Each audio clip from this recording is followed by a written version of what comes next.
नमस्कार दोस्तों, आर के स्टडी 94 यूट्यूब चैनल पर है आप सभी का एक बार फिर से स्वागत है। सभी को गुड इवनिंग। दोस्तों, हिंदी व्याकरण में हमने शिक्षण विधियों के बारे में अध्ययन करने का प्रयास किया था और हमने एक क्लास उसमें पढ़ ली भी थी, जिसमें व्याकरण शिक्षण की जो विधियों का हमने वर्गीकरण किया था उसमें से आगमन विधि का हमने अध्ययन कर लिया था। आज हम एक और विधि का अध्ययन करने वाले हैं जिसका नाम है निगमन विधि। दोस्तों, निगमन विधि को पढ़ने से पहले आप में से किसी ने भी हमारे चैनल को अभी तक सब्सक्राइब नहीं किया है तो सबसे पहले सब्सक्राइब करें, बेल आइकन बटन को दबाएं, वीडियो को लाइक करें और अपने सारे दोस्तों के साथ में ज्यादा से ज्यादा शेयर करें। और वीडियो आपको कैसा लगे उसके बारे में दोस्तों आप जरूर कमेंट करें। और इसके बाद अलावा किसी प्रकार की कोई गलती वगैरह रह जाती है तो उस गलती को भी आप बताने का पूरा प्रयास करें, ठीक है भाई। तो शुरुआत करते हैं निगमन विधि। तो दोस्तों, इस निगमन विधि का हम अध्ययन करें और निगमन विधि का सबसे पहले इसका प्रतिपादक की बात करते हैं कि निगमन विधि का जो प्रतिपादक है वो किसको माना जाता है, इस विधि का प्रतिपादन किस विचारक के द्वारा किया जाता है, ठीक है। तो संस्कृत भाषा में हम बात करें, संस्कृत भाषा में निगमन विधि का जो प्रतिपादन है वो महर्षि पाणिनि के द्वारा किया गया है। किसके द्वारा किया गया भाई? महर्षि पाणिनि के द्वारा किया गया है। निगमन विधि का संस्कृत भाषा में जो प्रतिपादन है वो महर्षि पाणिनि के द्वारा किया गया और हिंदी भाषा में, कौन सी भाषा में भाई? हिंदी भाषा में जो इस विधि का प्रतिपादन है, इस विधि का प्रतिपादन है अरस्तु तथा प्लेटो के द्वारा किया गया है। किसके द्वारा? अरस्तु तथा प्लेटो के द्वारा किया गया है, ठीक है भाई।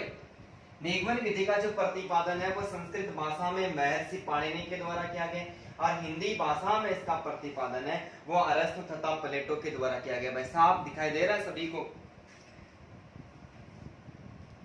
आवाज वगैरह आ रही है ना सबके पास में? साफ दिखाई तो दे रहा है ना?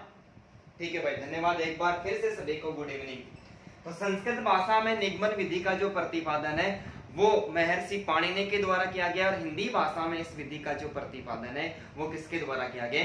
वो अरस्तु तथा प्लेटो के द्वारा किया गया, ठीक है।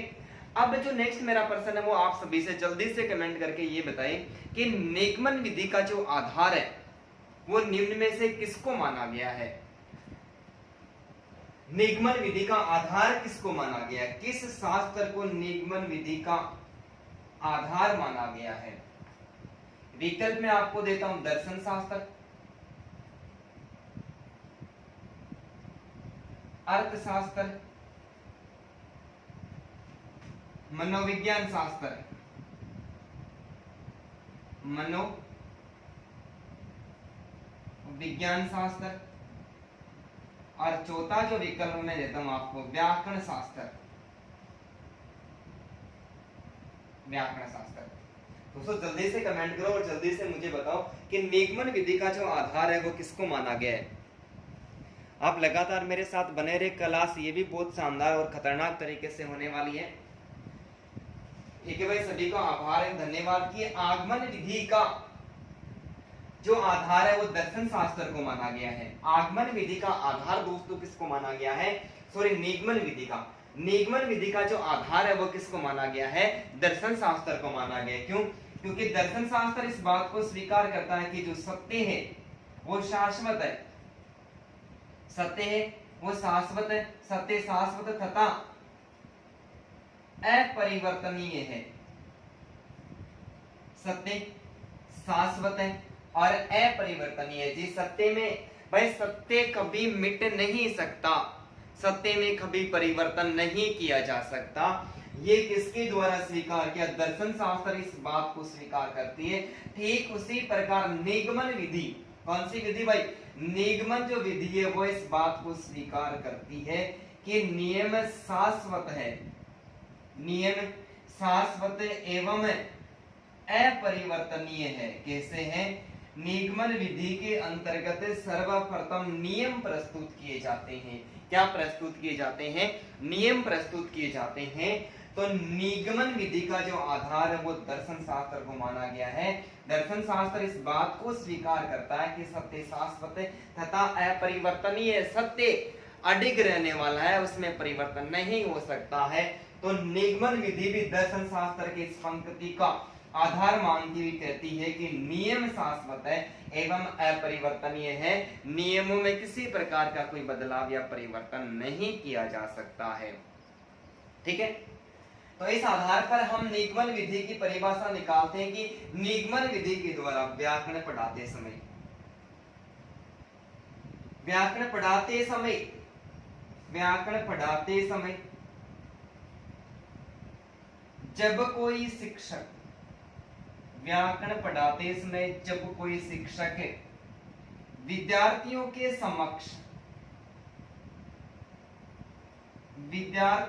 समक्ष नियम पहले प्रस्तुत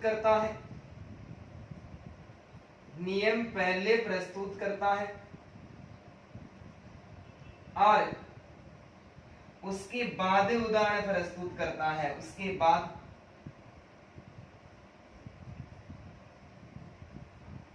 उदाहरण प्रस्तुत करता है, तो वहां निगमन विधि मानी जाती है। भाई कौन सी विधि मानी जाती है, तो वहां निगमन विधि मानी जाती है, निगमन विधि मानी जाती है। ये निगमन विधि है, ये आगमन विधि के विपरीत मानी जाती है। वह निगमन विधि आगमन विधि है, उसकी विपरीत विधि मानी जाती है। क्या मानी जाती है, विपरीत विधि मानी जाती है।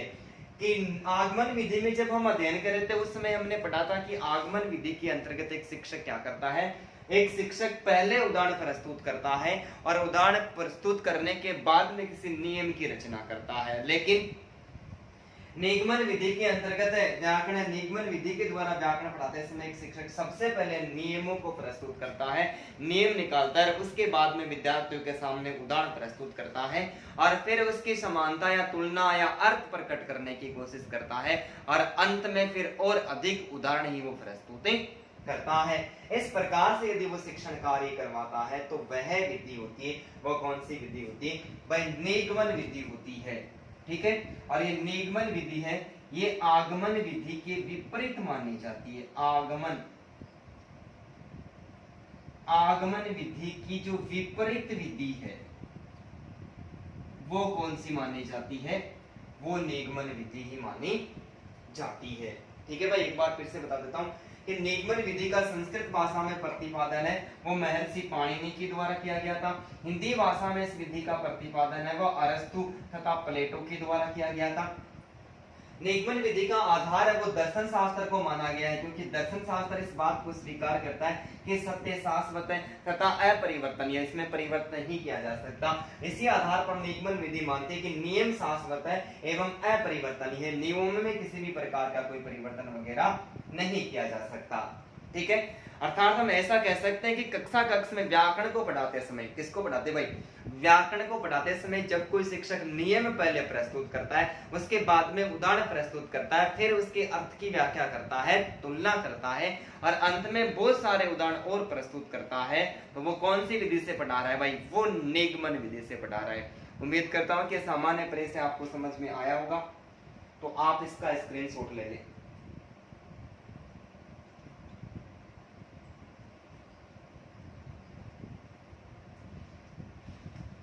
मिटा दो भाई।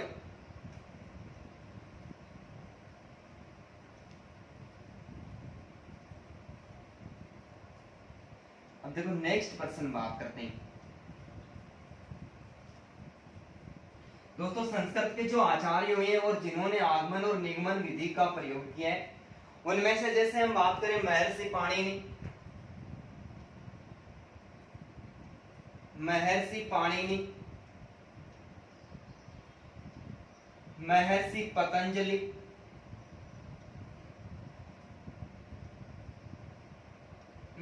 पतंजलि, तथा कात्यायन, इनको संस्कृत के त्रिमुनि कहा जाता है। महर्षि पाणिनि, महर्षि पतंजलि और महर्षि जो कात्यायन है, इनको संस्कृत के त्रिमुनि कहा जाता है। ये संस्कृत के 3 बहुत बड़े विद्वान माने जाते हैं, इसलिए इनके प्रकांड विद्वान है, इसलिए इन तीनों को संस्कृत में त्रिमुनि की संज्ञा दी है।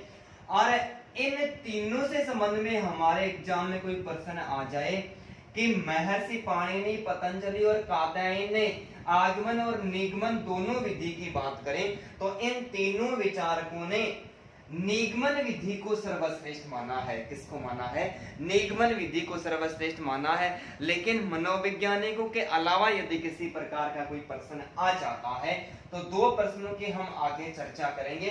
तो दोनों सीधा प्रश्न पूछा जाता है तो आगमन विधि सर्वश्रेष्ठ होती है। ठीक है भाई।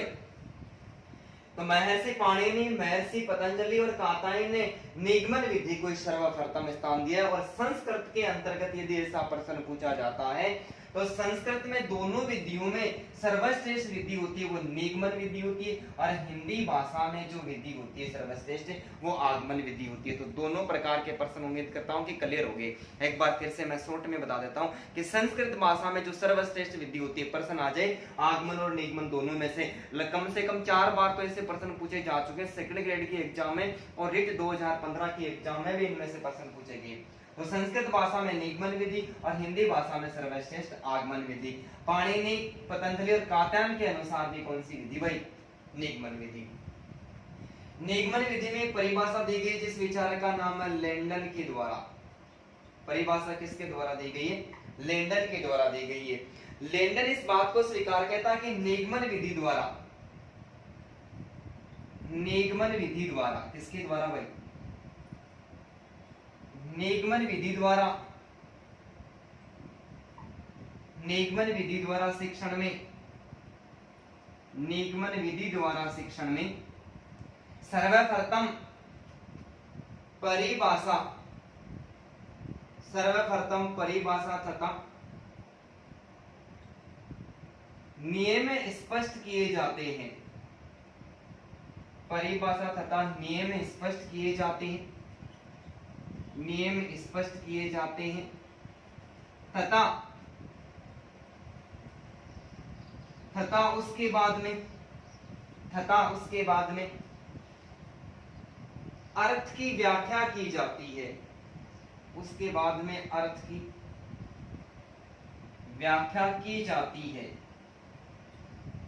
व्याख्या की जाती है तथा अंत में अन्य तथ्यों का, तथा अंत में अन्य तथ्यों का प्रयोग करते हुए, अन्य तथ्यों का प्रयोग करते हुए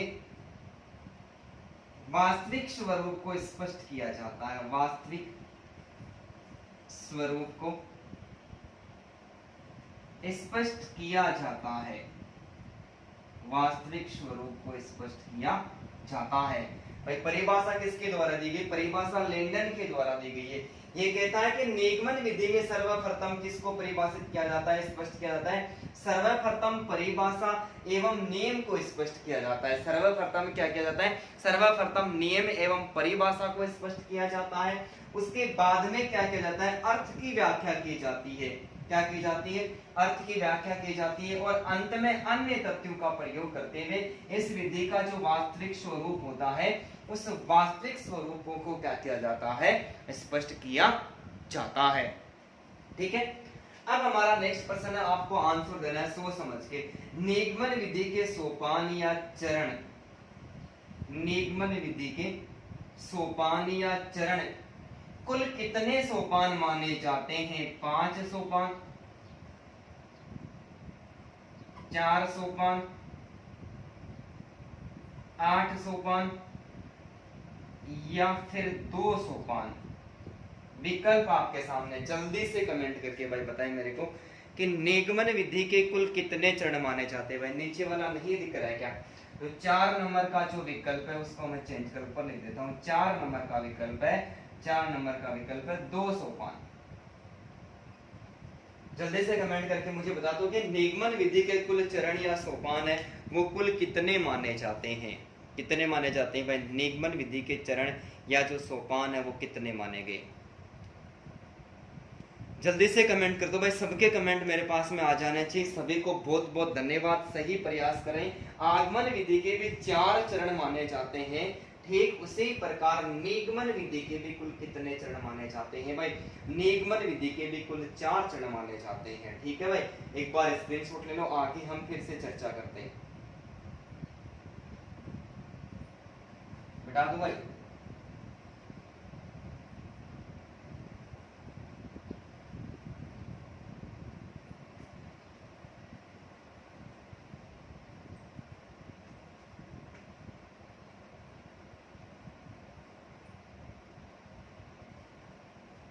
ठीक है, तो निगमन विधि के चरण या जो सोपान है, निगमन विधि के चरण या सोपान 4 माने जाते हैं भाई। कितने माने जाते हैं? 4 माने जाते हैं। 4 में जो सबसे पहला है वो क्या है? नियम या सिद्धांत की रचना करना। नियम या सिद्धांत की रचना करना। नियम या सिद्धांत की रचना करना। दूसरा जो चरण है वो है उदाहरणों का प्रयोग करना। उदाहरणों का प्रयोग करना। तीसरा जो चरण है वो है निरीक्षण या तुलना करना। निरीक्षण या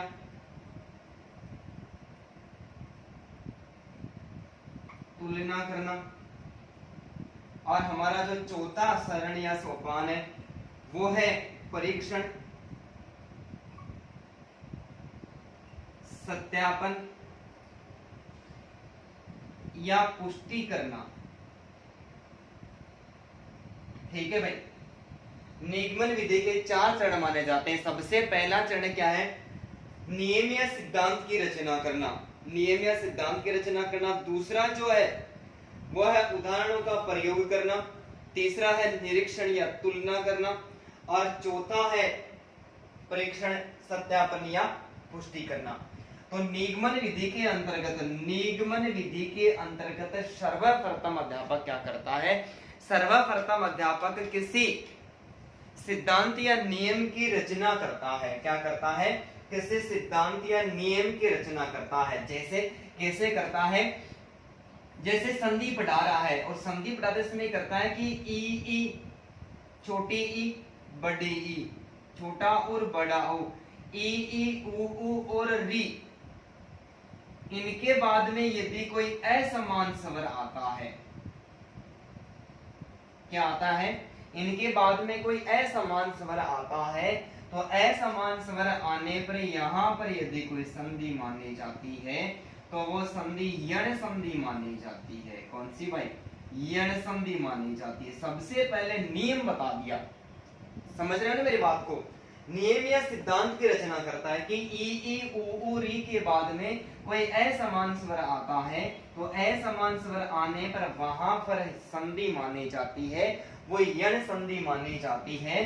और संधि करने पर ई ये में बदल जाता है, ऊ वे में बदल जाता है, और री है ये रे में बदल जाता है। किस में बदल जाता है?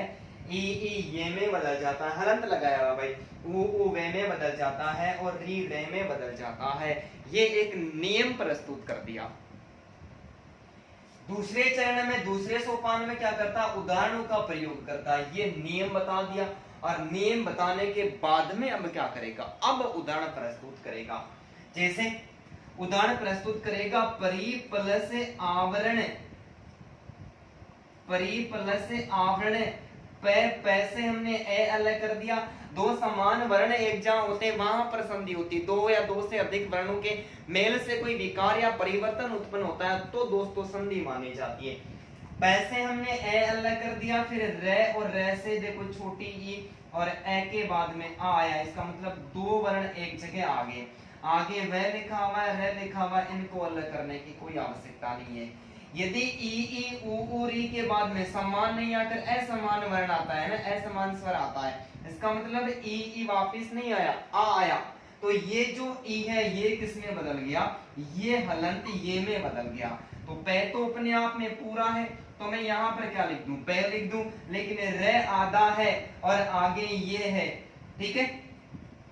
तो ये आधा रे यहाँ पर आ गया, आ किस में मिल गया, ये में मिल गया, तो या हो गया, रे ऊपर चला गया, ये आगे पर्यावरण हो गया। भाई उदाहरण बहुत खतरनाक तरीके से बता दिया। परि प्लस आवरण क्या हो गया, पर्यावरण हो गया। तो यहाँ पर उदाहरण का प्रयोग कर दिया, ठीक है। ई का बता दिया, ऊ की बात करें तो सु प्लस अच्छे, सु प्लस अच्छे, से हमने अलग किया तो छोटा ऊ निकल के आया, आगे ए आया और आगे अच्छा आया। यहाँ पर ऊ और ए है, यानी दो वर्णों का मेल हो रहा है। तो ई ऊ री के बाद में कोई ए समान स्वर आता है तो ऊ किस में बदल जाता है, हलंत वह में बदल जाता है। से पहले से बेचारा आधा, ये फिर वह के साथ में ए मिल गया, तो ये क्या हो गया, पूरा हो गया। और ये अच्छा आगे लिखा हुआ है, नया शब्द बना, वो क्या बना, स्वच्छ बना। एक उदाहरण प्रस्तुत कर दिया। री के बाद में कोई ऐसा समान स्वर आता है, ठीक है। री के बाद में मातृ प्लस आज्ञा, क्या आ गया भाई, मातृ प्लस आज्ञा। अलग करेंगे तो क्या हो गया, मैं और मैं से हमने आ अलग कर लिया, ते प्लस रे प्लस ए, त्रे। आगे क्या है, आ आया है और क्या लिखा हुआ है, इनमें कोई बदलाव करने की आवश्यकता नहीं है। इन तीनों से मिलकर क्या बना भाई, री बना है, ठीक है। ये देखो री आ गया, हमने आ अलग कर लिया और री आया। री किस में बदलेगा दोस्तों, रे में बदलेगा। ते प्लस रे प्लस ए के योग से बना है, री किस में बदलेगा, रे में बदलेगा। तो यहाँ पर देखो मैं आया, मैं के आगे आ लिखा हुआ, पूरा हो गया। रे, रे के साथ में क्या हो गया, रे के बाद ये रे, री किस में बदला है, री भाई रे में बदला है। री किस में बदला है, ते प्लस रे प्लस ए, ठीक है, रे में बदला है। तो ते और रे आ गया, तो ये क्या हो गया, त्रा हो गया। ते प्लस रे प्लस ए और आगे क्या लिखा, क्या लिखा हुआ, तो ये क्या हो गया भाई, मात्रा आ गया हो गया, ते प्लस रे प्लस ए, ठीक है। ये त आ गया और ये रे में बदल गया और ए लिखा हुआ है, लेकिन आगे आ की मात्रा आ गई, तो ये त्रे बना और इससे क्या हो गया भाई, त्रा हो गया। तो ये क्या बन गया, ये मात्रा आ गया, हो गया। तो सबसे पहले क्या करता है, इस विधि से पढ़ाते हुए अध्यापक सबसे पहले कोई नियम या सिद्धांत की रचना करता है, और नियम या सिद्धांत की रचना करने के बाद में क्या करता है, वह कुछ ऐसे ही उदाहरण बालकों के सामने प्रस्तुत करता है। अब क्या कर दिया, उदाहरण प्रस्तुत कर दिया। उदाहरण प्रस्तुत करने के बाद में अब नियमीकरण करना है, क्या करना है, निरीक्षण या तुलना करनी है। क्या करनी है, निरीक्षण या तुलना करनी है। अब उसको एक नियम बनाना है, और वो नियम हमेशा हमेशा के लिए क्या बना देगा, वो नियम हमेशा के लिए बना देगा कि जब कभी भी ई ऊ री के बाद में ए समान स्वर आता है तो यण संधि मानी जाती है, और यण संधि में उच्चारण के अनुसार जो वर्ण है वो ये वे और रे में बदल जाता है। नियम बना दिया, एक क्या बना दिया भाई, नियम बना दिया ना। ये निरीक्षण या तुलना कर ली, निरीक्षण या तुलना कर ली, ठीक है। तो ऐसा कर लिया कि ए आ ई और ए आ ई, ए आ के बाद में ना ई ऊ री आता है, उसके बाद में कोई असमान स्वर आता है तो वहां पर गुण संधि मानी जाती है। तो ऐसे दूसरे वर्ण से क्या कर ली, तुलना कर ली, और तुलना करके उसने नियम वगैरह बना दिया। और चौथा जो नियम है, चौथा जो चरण है, उसमें क्या करेगा, परीक्षण सत्यापन और पुष्टि करेगा। परीक्षण और सत्यापन की जब पुष्टि करेगा तब वो क्या करेगा, वो कुछ अन्य उदाहरण प्रस्तुत करेगा। क्या कहेगा भाई, अन्य और उदाहरण प्रस्तुत करेगा। नियम के संबंध में परीक्षण करेगा, सत्यापन करेगा, तुलना करेगा। तो इन उदाहरणों को मानते हुए, नियमों को याद रखते हुए क्या करेगा शिक्षक, और अनेक प्रकार के उदाहरण है वो बालकों के सामने प्रस्तुत करेगा। जैसे अधि प्लस आपक, अधि प्लस आपक, यहाँ पर देखो ए आया है, ए के बाद में क्या आया, ध आया है, ध से हमने ई को अलग कर लिया है, आगे आ आया है, आगे बदलाव करना नहीं है। ई आया तो ये में बदल जाएगा, तो ये देखो ए आ गया, ध आधा रह गया, और ये में बदल गया, ये हलंत है, लेकिन यहाँ पर आ है तो ये आ गया, और पक ये क्या हो गया भाई, ये अध्यापक नाम हो गया। क्या हो गया, ये अध्यापक नाम हो गया, ठीक है। इसके अलावा जैसे सु प्लस आगत, सो प्लस आगत। ये स और स से उ अलग कर लिया, आगे क्या आ रहा है, आ रहा है। गत में कोई परिवर्तन नहीं करेंगे, स और उ किस में बदलेगा, वह में बदलेगा, आगे आ रहा है, आगे गत लिख दिया तो क्या हो गया भाई, ये स्वागत हो गया। ठीक है, उम्मीद करता हूं कि समझ में आया होगा अच्छी तरह से।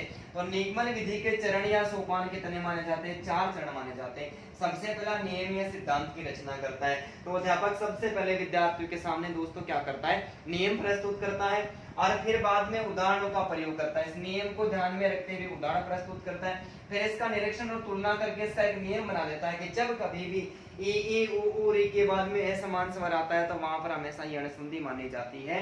और जब परीक्षण, सत्यापन और प्रतिपूर्ति उसका मूल्यांकन करता है तो कुछ अन्य और उदाहरण प्रस्तुत करता है और उदाहरण प्रस्तुत करके चरणों के जो पहला चरण नियम या सिद्धांत है उसकी क्या कर लेता है, उसका परीक्षण, सत्यापन और पुष्टि कर लेता है। तो उम्मीद करता हूं कि ये चारों चरण है ये भी आपको आसानी के साथ में समझ में आए होंगे। ठीक है भाई, समझ में आया है क्या? धन्यवाद सभी को। एक बार इसका भी दोस्तों स्क्रीनशॉट ले लो जल्दी से, फिर नेक्स्ट बात और करते हैं।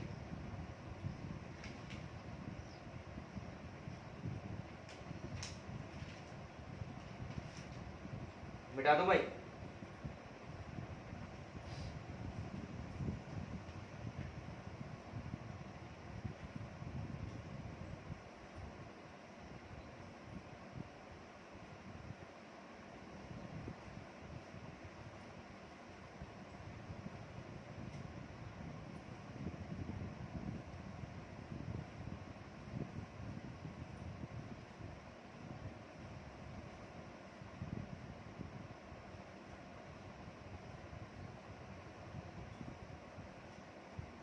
ठीक है, समझ में आ रहा है सभी को? यदि समझ में आ रहा तो दोस्तों कमेंट में हाँ लिखे। अब मेरा एक और प्रश्न है, आप सभी को जल्दी से आंसर देना है। निगमन विधि के रूप कितने माने जाते हैं भाई? 8, 6, 4, 2। जल्दी से दोस्तों कमेंट करो और कमेंट करके बताओ मेरे को कितने रूप माने जाते हैं, जल्दी से बताओ मेरे को।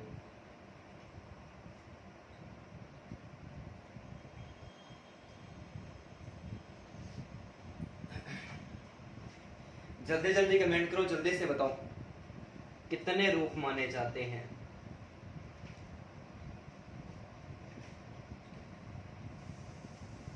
शाबाश, बहुत अच्छे, सभी को धन्यवाद भाई। निगमन विधि के कुल 2 रूप माने जाते हैं। दोस्तों आगमन विधि का भी हमने प्रश्न पढ़ा था, आगमन विधि के भी 2 रूप माने गए हैं। तो निगमन विधि के भी कितने रूप माने गए? 2 रूप माने गए हैं। और सेकंड ग्रेड 2010 की जो एग्जाम लगी थी, सेकंड ग्रेड 2010 में प्रश्न पूछ लिया गया था कि निम्न में से निगमन विधि का रूप कौन सा है? तो ऐसा निगमन जो विधि है, इस निगमन विधि को अन्य सिद्धांत, निगमन विधि को सिद्धांत विधि के नाम से भी जानते हैं। किसके नाम से जानते हैं? सिद्धांत विधि के नाम से भी जानते हैं। और निगमन या जो सिद्धांत विधि है इसके 2 रूप माने जाते हैं। एक होती है सूत्र प्रणाली, एक होती है सूत्र प्रणाली और दूसरी होती है पाठ्य पुस्तक प्रणाली। पाठ्य पुस्तक प्रणाली कौन सी भाई? पाठ्य पुस्तक प्रणाली। एक होती है सूत्र प्रणाली और एक होती है पाठ्य पुस्तक प्रणाली। ये 2 रूप किसके माने जाते हैं? ये निगमन विधि के माने जाते हैं। तो अब जल्दी से कमेंट करके मुझे ये बता दो कि आगमन विधि के 2 रूप कौन कौन से माने जाते हैं। आगमन विधि के 2 रूप कौन कौन से माने जाते हैं? कि सूत्र विधि के अंतर्गत, सूत्र प्रणाली के अंतर्गत क्या आता है कि किसी भी नियम की रचना करते हैं तो किसी भी नियम की रचना करने के लिए उसके लिए सबसे पहले सूत्र बनाया जाता है। तो इस विधि के अंतर्गत जो व्याकरण है वो अनेक सूत्रों से पढ़ाई जाती है। तो पहला रूप है वो सूत्र प्रणाली हो गया। और पाठ्य पुस्तक भी किस आधार पर पढ़ाई जाती है? पाठ्य पुस्तक भी सूत्रों के आधार पर पढ़ाई जाती है। जब अध्यापक पाठ्य पुस्तक पढ़ा रहा होता है और बीच में किसी प्रकार का उदाहरण वगैरह आता है, जैसे संज्ञा, सर्वनाम, विशेषण, ऐसे कोई शब्द आता है तो वो तुरंत ही क्या कर देता है? तुरंत ही वहां पर सूत्र बना के नियम की रचना कर देता है। ठीक है भाई, तो निगमन विधि के कितने रूप माने जाते हैं? 2 रूप माने जाते हैं, सूत्र प्रणाली और पाठ्य पुस्तक प्रणाली। तो इसी आधार पर आगमन विधि के भी 2 रूप माने गए थे। सभी को धन्यवाद भाई। एक नियम प्रणाली और दूसरा प्रयोग प्रणाली। अब मेरा एक और प्रश्न है कि निगमन विधि के सूत्र, निगमन विधि के निगमन विधि छूट गया भाई, निगमन विधि के शिक्षण सूत्र, किसके? निगमन विधि के शिक्षण सूत्र कितने माने जाते हैं? ठीक है, जल्दी जल्दी कमेंट करके आने दो कि कौन कौन से शिक्षण सूत्र है, उसके बाद में तो मैं आपको बताऊंगा। सभी को जल्दी से कमेंट करो भाई कि कौन कौन से शिक्षण सूत्र माने जाते हैं, निगमन विधि के कौन कौन से शिक्षण सूत्र माने जाते हैं। दोस्तों यहाँ पर रटने की आपको आवश्यकता नहीं होनी चाहिए, क्योंकि रटने की आवश्यकता ऐसे नहीं होनी चाहिए कि जब मैंने पढ़ाया था आगमन विधि के शिक्षण सूत्र, उस समय मैंने बताया था कि आगमन विधि के जितने भी शिक्षण सूत्र है इनको उल्टा कर दिया जाए। क्या कर दिया जाए? उल्टा कर दिया जाए। उल्टा करने का ये मतलब नहीं है कि ऊपर नीचे कर दिया जाए। जैसे कि पहले की जो प्राचीन शिक्षा प्रणाली थी, प्राचीन शिक्षा प्रणाली के अंतर्गत जब अंग्रेजी शिक्षा का माध्यम था, तो हमारे भारतीय विद्वानों को, भारतीय उन महारथियों को, विद्वान तो नहीं कर सकते, महारथी कह सकते हैं, भारतीय उन महारथियों को अंग्रेजी सिखाई जा रही थी। नालायक इतने थे कि अंग्रेजी सीख ही नहीं रहे थे।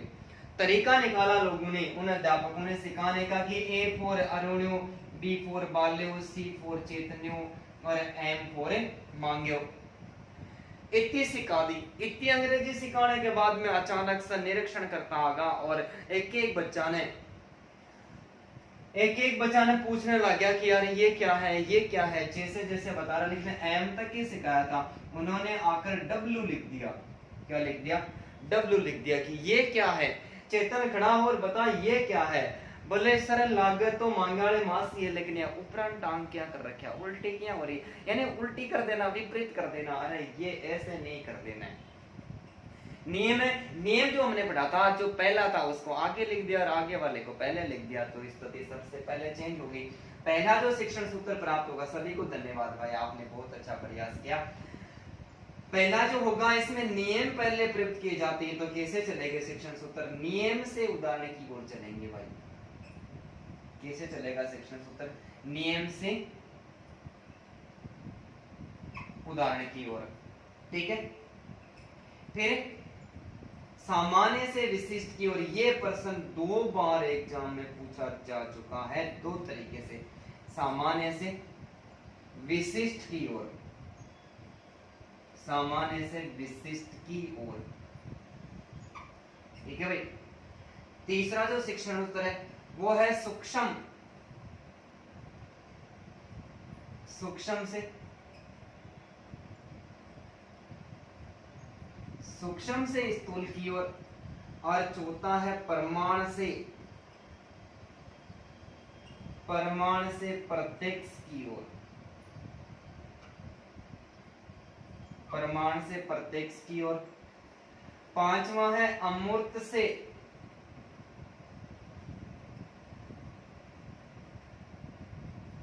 अमूर्त से मूर्त की ओर। और छठवां है अज्ञात से ज्ञात की ओर, अज्ञात से ज्ञात की ओर। सातवां है अंश से,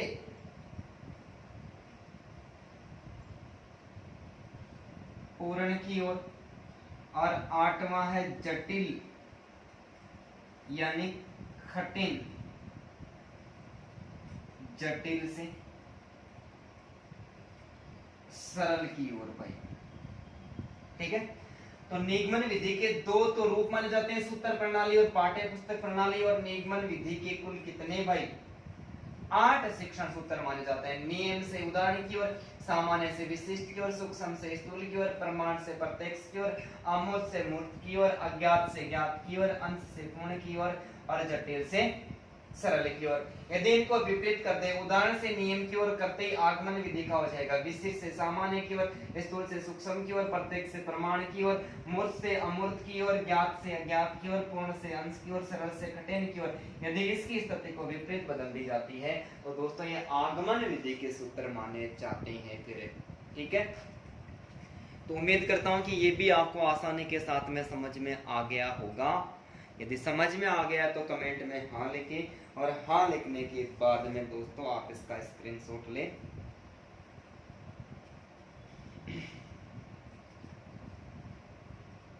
ठीक है भाई, जल्दी से स्क्रीनशॉट ले, नेक्स्ट और बात करते हैं।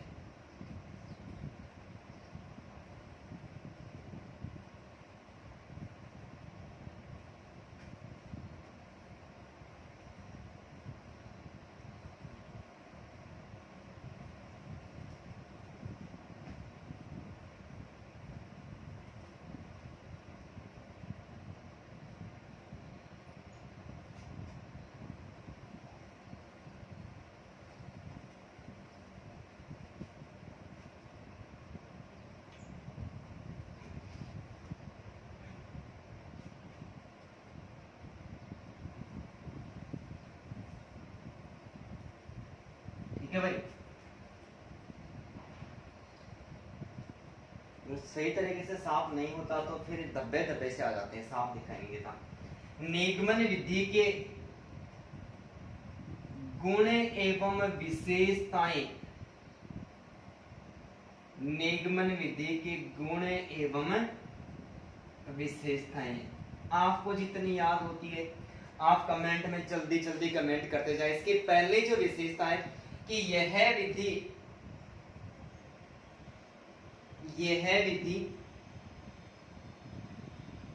उच्च स्तर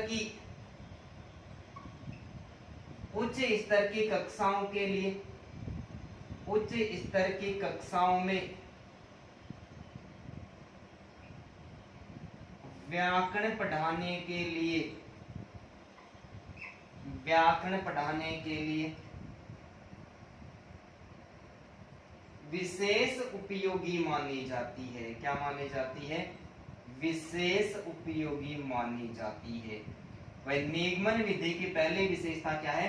यह विधि उच्च स्तर की कक्षाओं के लिए शिक्षण, उच्च स्तर की कक्षाओं में व्याकरण शिक्षण करवाने के लिए या फिर व्याकरण पढ़ाने के लिए विशेष उपयोगी मानी जाती है। दूसरी जो विशेषता है, इस विधि के प्रयोग से शिक्षक के समय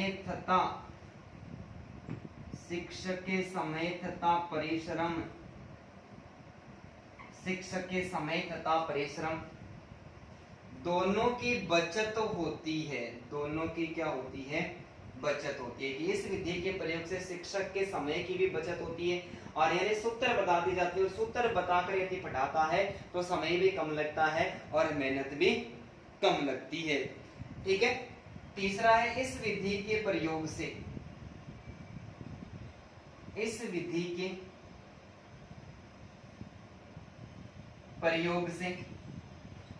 सामान्य बुद्धि वाला अध्यापक भी शिक्षण कार्य करवा सकता है। भाई नियमों को रटना है और रटकर पढ़ाना है तो कोई भी शिक्षक क्या करता है? आसानी के साथ में अध्ययन करवा सकता है। चौथा जो विकल्प है, यदि रटकर पढ़ाया जाता है, कैसे पढ़ाया जाता है? रटकर पढ़ाया जाता है, शिक्षण सूत्र रटकर पढ़ा दिए जाते हैं तो इस शिक्षण विधि का दोष माना जाता है। जब दोष माना जाता है तो ये विधि मनोवैज्ञानिक विधि नहीं मानी जाती है, तो ये इस विधि का दोष हो गया। ठीक है, तो मनोवैज्ञानिक विधि नहीं मानी जाती। इस विधि के प्रयोग द्वारा कम समय में अधिक ज्ञान, इस विधि के प्रयोग द्वारा कम समय में बालकों को अधिक ज्ञान, कम समय में बालकों को अधिक ज्ञान प्राप्त करवाया जा सकता है, प्राप्त करवाया जा सकता है। कि इस विधि निगमन विधि के प्रयोग से कम समय में भी क्या किया जा सकता है, बालकों को अधिक ज्ञान की प्राप्ति करवाई जा सकती है। इस विधि द्वारा क्रमबद्ध ज्ञान प्राप्त होता है। क्या होता है? इस विधि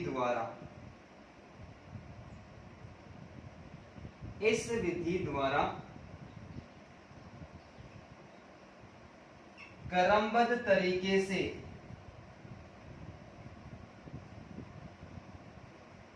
ज्ञान प्राप्त होता है तथा ज्ञान प्राप्त करने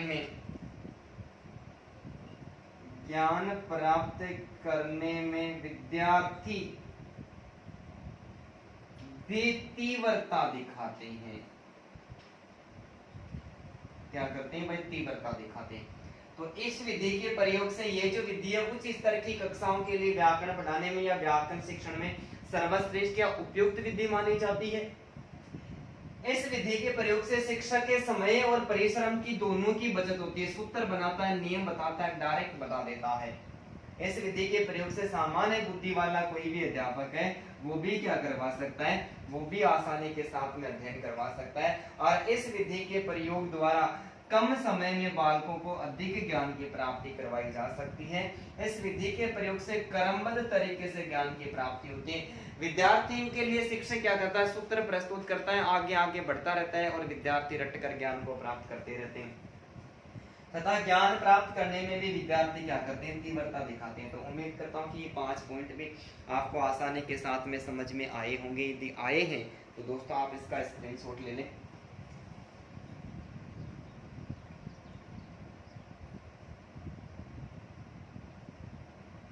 बिठा दो भाई।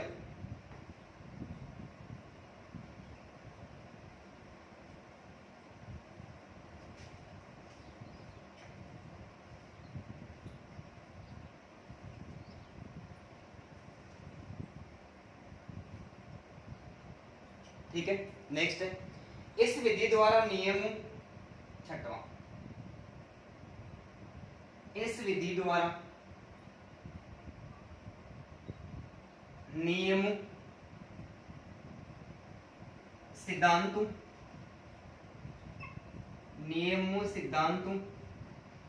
तथा सूत्रों की जो जांच है, सूत्रों की जांच आसानी के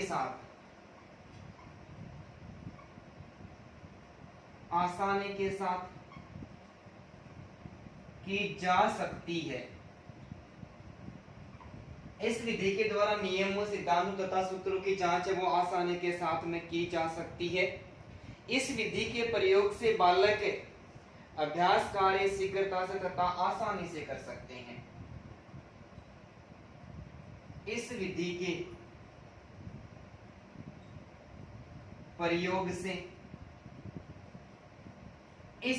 के प्रयोग से बालक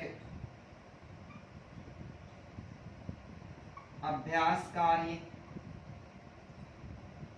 शीघ्रता तथा आसानी के साथ कर सकते हैं, आसानी के साथ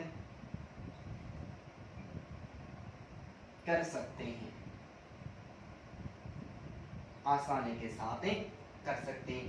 कि निगमन विधि के प्रयोग से बालक अभ्यास कार्य में भी शीघ्रता दिखाते हैं और उसको याद करने में भी क्या करते हैं, आसानी के साथ में याद कर लेते हैं। ठीक है, निगमन विधि के द्वारा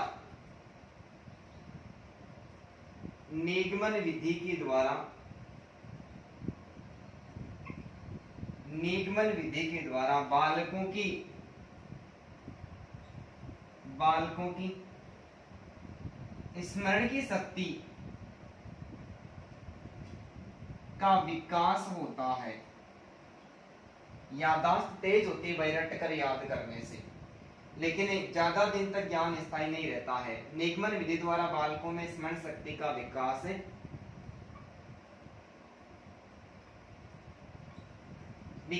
अधिक होता है। क्या होता है? विकास अधिक होता है, क्योंकि इस विधि का प्रयोग करते समय, क्योंकि इस विधि का प्रयोग करते समय, इस विधि का प्रयोग करते समय, इस विधि का प्रयोग करते समय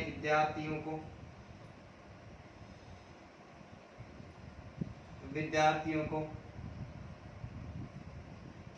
अनेक सूत्र याद करने पड़ते हैं, अनेक सूत्र याद करने पड़ते हैं। ठीक है भाई। तो निगमन विधि द्वारा बालकों में स्मरण शक्ति का विकास अधिक होता है, क्योंकि इस विधि का प्रयोग करते समय वो क्या करते हैं, बहुत सारे सूत्रों को याद कर लेते हैं, और बहुत सारे सूत्रों को याद करने से क्या होता है, उनमें स्मरण की जो शक्ति है उसका विकास होता है। नेक्स्ट है कि यह विधि उपयुक्त तथा संक्षिप्त होती है, उपयुक्त तथा संक्षिप्त होती है। यह विधि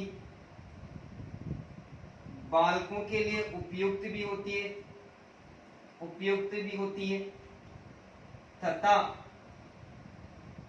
संक्षिप्त होती है, उपयुक्त तथा संक्षिप्त होती है, क्योंकि किसी भी पर्सन को एक ही सूत्र के माध्यम से, किसी भी पर्सन को एक ही सूत्र के माध्यम से हल किया जा सकता है, हल किया जा सकता है।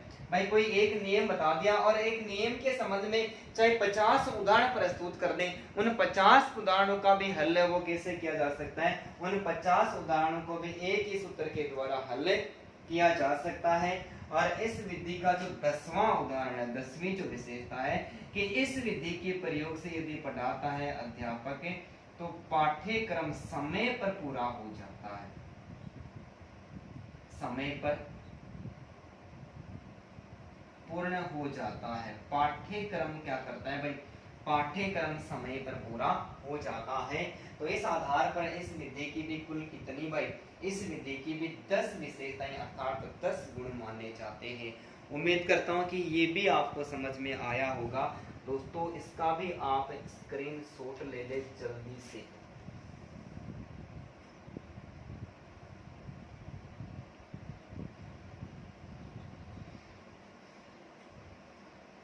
हटा दो भाई। अब जब इस विधि के इतने सारे गुण या विशेषताएं मानी गई है तो दोस्तों इसके दोष भी तो निकल के आएंगे।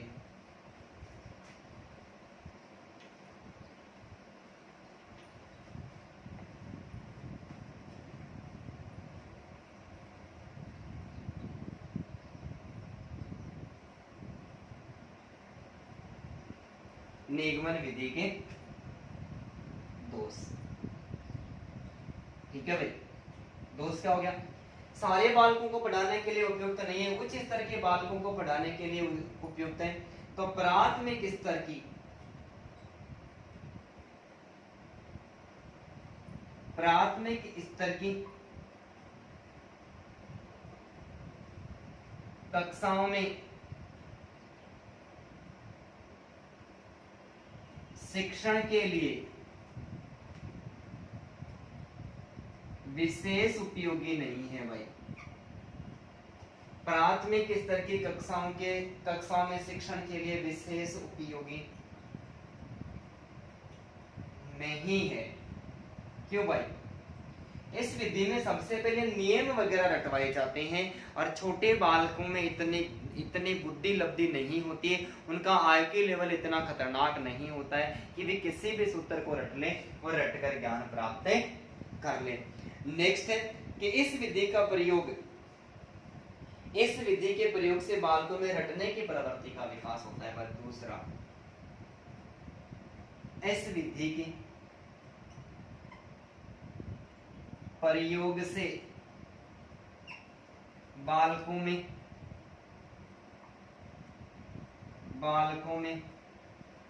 रटने की प्रवृत्ति का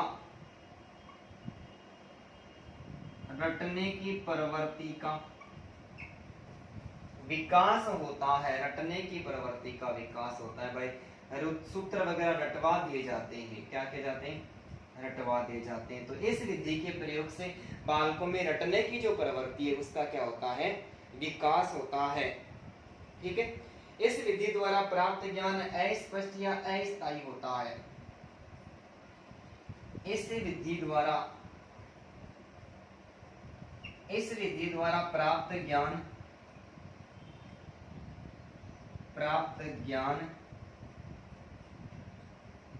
अस्पष्ट तथा अस्थायी होता है। अस्पष्ट तथा अस्थायी होता है। यह एक अमनोवैज्ञानिक विधि मानी जाती है। यह एक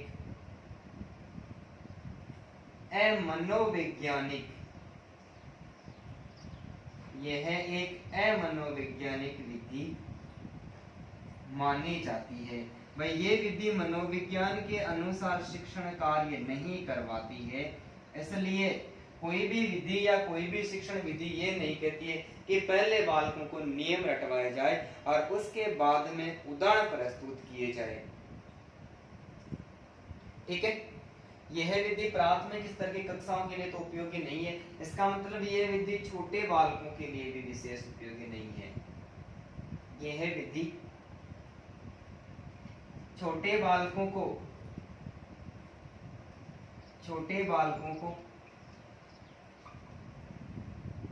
व्याकरण सिखाने के लिए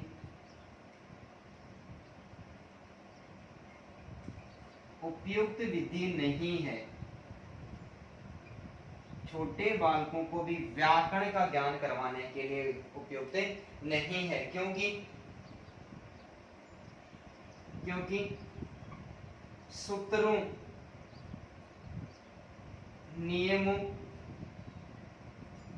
तथा सिद्धांतों को रटकर याद करना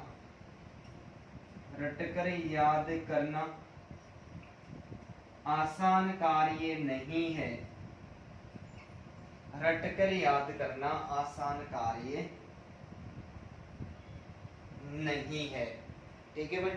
और इस विधि द्वारा बालकों में आत्मविश्वास एवं आत्मनिर्भरता की भावना का विकास नहीं होता है। इस विधि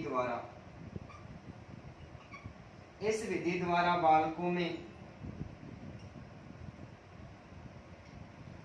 आत्मविश्वास एवं आत्मनिर्भरता की भावना का विकास नहीं होता है। भावना का विकास नहीं होता है। ठीक है भाई। तो इस विधि के दोष क्या हो गया कि ये उच्च स्तर की कक्षाओं के लिए उपयोगी है लेकिन प्राथमिक स्तर की कक्षाओं के लिए उपयोगी नहीं है। बालकों में रटने की प्रवृत्ति का विकास होता है। प्राप्त ज्ञान अस्पष्ट अस्थायी होता है। मनोवैज्ञानिक विधि नहीं मानी जाती है। छोटे बालकों के लिए व्याकरण सिखाने के लिए उपयुक्त विधि नहीं है क्योंकि छोटे बालक सूत्र, नियमों और सिद्धांतों को रटकर याद नहीं कर सकते। और इस विधि के द्वारा बालकों में आत्मविश्वास एवं आत्मनिर्भरता की भावना का विकास नहीं होता है। ठीक है। एक और यह विधि पूर्णतः अध्यापक केंद्रित मानी जाती है। क्या मानी जाती है? अध्यापक केंद्रित माने जाते हैं। इस विधि में सक्रिय कौन रहता है भाई? इस विधि में सक्रिय सिर्फ और सिर्फ अध्यापक ही रहता है। बालक निष्क्रिय रहते हैं। बालक निष्क्रिय रहते हैं। तो बहुत सारे ऐसे दोष है जो लागू नहीं होते हैं। कोई भी ऐसा पॉइंट देगा हमें, इतना जब हमने पढ़ लिया है तो इसके अलावा भी कोई पॉइंट दोस्तों आ जाता है तो वो हमारा कभी भी गलत नहीं हो सकता है। तो ये इस विधि के क्या माने जाते हैं, ये इस विधि के दोष माने जाते हैं। तो एक बार स्क्रीनशॉट ले लो, आगे थोड़ी सी और चर्चा करते हैं। एक और विधि है जो दोनों में तुलनात्मक विधि है, उसका भी अध्ययन कर ही लेते हैं। मिटा दो भाई। और लास्ट में मैं आपसे 2 प्रश्न भी पूछने वाला हूं, दोनों प्रश्नों का उत्तर भी आपको देना है।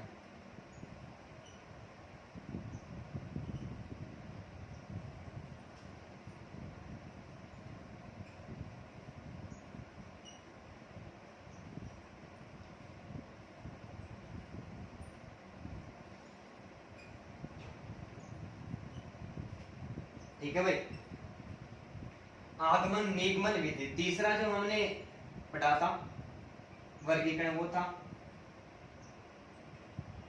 आगमन और निगमन विधि। ठीक है, दोनों का हमने अध्ययन अच्छी तरह से कर लिया। तो परिभाषा में कोई दिक्कत नहीं है कि जब कोई अध्यापक सर्वप्रथम आगमन विधि के द्वारा पढ़ाता है, उसके बाद में निगमन विधि के द्वारा पढ़ाता है, उसके बाद में वापस आगमन फिर निगमन विधि के द्वारा अध्ययन करवाता है, तो वह विधि आगमन निगमन विधि कहलाती है।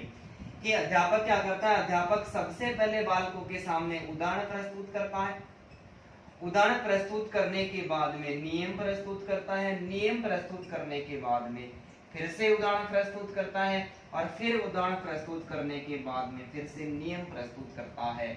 ठीक है भाई, उदाहरण नियम आगमन निगमन के तरीके से, यानी दोनों तरीकों को, उदाहरण और नियम यानी दोनों विधियों को एक साथ लेकर चलता है तो वह विधि मानी जाती है। वह विधि कौन सी मानी जाती है, वह आगमन या निगमन विधि मानी जाती है। कौन सी भाई, आगमन व निगमन विधि मानी जाती है। और आधुनिक विधियों के संबंध में प्रश्न आ जाते हैं तो यह एक आधुनिक विधि मानी जाती है, शिक्षण की आधुनिक विधि। ठीक है, शिक्षण कार्य करवाने की जो आधुनिक विधि है, शिक्षण कार्य की आधुनिक जो विधि है वो आगमन निगमन विधि मानी जाती है। वर्तमान समय के बारे में बात करें तो वर्तमान समय में उदाहरण नियम यदि आधार पर शिक्षक क्या करता है, बालकों को शिक्षण कार्य करवाता रहता है। तो आधुनिक समय में शिक्षण कार्य करवाने की एक आधुनिक अर्थात सर्वश्रेष्ठ विधि मानी जाती है। इसके अलावा यह विधि सभी मात्राओं में, ठीक है, सभी भाषाओं में, यह जो विधि है ये विधि सभी भाषाओं जैसे अंग्रेजी, हिंदी एवं संस्कृत, यह विधि सभी भाषाओं जैसे अंग्रेजी, हिंदी, संस्कृत तथा सभी स्तरों जैसे प्राथमिक स्तर, उच्च प्राथमिक स्तर, माध्यमिक स्तर तथा उच्च माध्यमिक स्तर, सभी स्तरों के लिए और सभी भाषाओं के लिए विशेष उपयोगी मानी जाती है। कि ये आगमन निगमन विधि है, इसमें अध्यापक उदाहरण और नियम और फिर उदाहरण फिर नियम के आधार पर शिक्षण कार्य करवाता है। तो क्या करता है कि वो प्राथमिक स्तर है, उच्च प्राथमिक स्तर है, माध्यमिक स्तर और उच्च माध्यमिक स्तर है, शिक्षण के जितने भी स्तर है सारे स्तरों के लिए विशेष उपयोगी मानी जाती है। ये एक आधुनिक विधि मानी जाती है, सभी प्रकार की भाषाओं को सिखाने के लिए भी ये उपयोगी विधि मानी जाती है। अब इस विधि से संबंधित मैं आपके सामने 2 प्रश्न प्रस्तुत करता हूं और दोनों प्रश्नों का सोच समझ के आंसर देना है। ठीक है, दोनों प्रश्नों का क्या करना है, सोच समझ के आंसर देना है। हमारा पहला प्रश्न है कि निम्न में से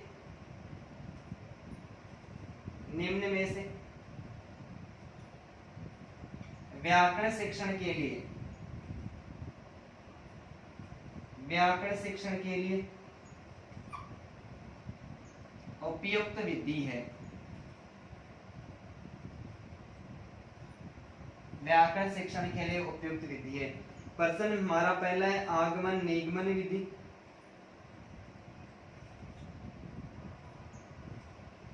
आगमन निगमन विधि। दूसरा है निगमन विधि।